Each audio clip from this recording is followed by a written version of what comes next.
Selamat datang di YouTube channel Intan Dwi Yustiarini. Ini merupakan materi terakhir dalam pelaksanaan Lasar CPNS Puslatbang KDUD Samarinda Angkatan 13 tahun 2020. Materi yang terakhir merupakan bagian dari peran dan kedudukan ASN, yakni Whole of Government. Whole of Government lebih banyak kita kenal dengan istilah WOG.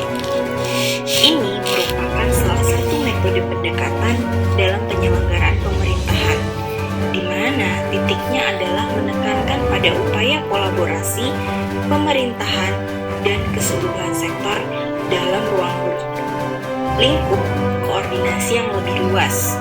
Tujuannya adalah untuk mencapai tujuan pembangunan, kebijakan, manajemen program, dan pelayanan publik. WOG juga dikenal dengan istilah interagency, yakni pendekatan yang melibatkan sejumlah kelembagaan terkait pada urusan yang relevan. Pendekatan WOG ini juga sudah diselenggarakan di beberapa negara, seperti Australia, Inggris, dan Selandia Baru.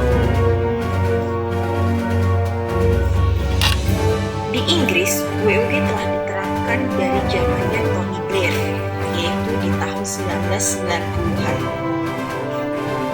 Pada saat itu, WOG digagas dengan melakukan modernisasi dalam proses pemerintahan. Mereka sendiri mengenalnya dengan istilah join up. Kemudian kalau di Australia, itu dimotori oleh APS, yaitu Australian Public Service, di mana titik beratnya adalah pada kebijakan, pembangunan, dan pemberian layanan publik. Sedangkan di Selandia Baru, WOG dikembangkan dengan fokus pada integrasi akunting pemerintahan, pengadaan barang dan jasa, ICT, serta beberapa sektor lainnya.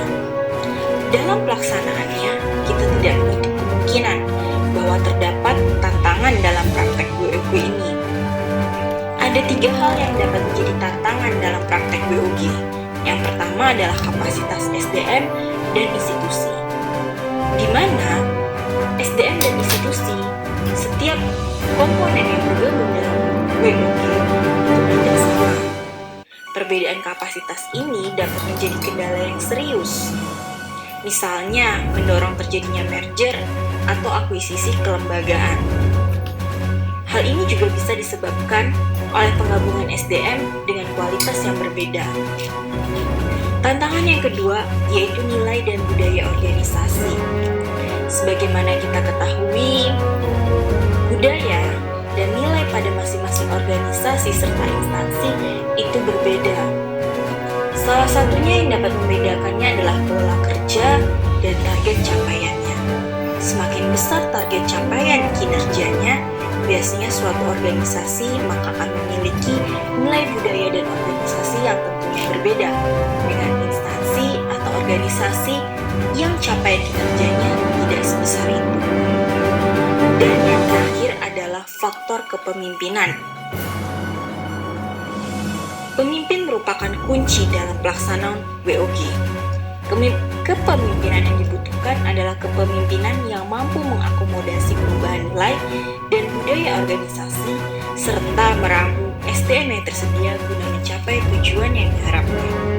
Praktek WOG sendiri di Indonesia itu ada beberapa jenis. Yang paling sering itu adalah yang pertama, penguatan koordinasi antar lembaga. Penguatan koordinasi dapat dilakukan jika jumlah lembaga yang dikoordinasikan masih terjangkau. Dalam prakteknya, rentang kendali yang rasional akan sangat terbatas. Salah satu alternatifnya adalah dengan mengurangi jumlah lembaga yang ada sampai mendekati jumlah yang ideal untuk sebuah organisasi.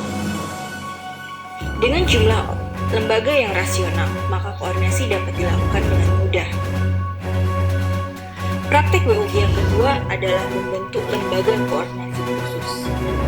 Lembaga koordinasi ini biasanya diberikan status kelembagaan setingkat lebih tinggi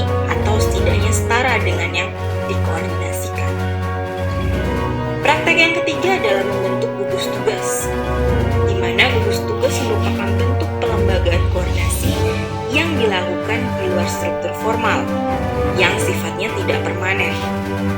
Gugus tugas biasanya merupakan salah satu cara agar sumber daya yang terlibat dalam koordinasi tersebut dicabut sementara dari lingkungan formalnya untuk konsentrasi dalam koordinasi tadi. Praktek yang terakhir adalah koalisi sosial, di mana ini merupakan bentuk informasi dari penyaluran atau penyatuan koordinasi antar sektor dan lembaga, tanpa perlu membentuk lembaga khusus dalam koordinasinya. Oke guys, sekian tentang WOG.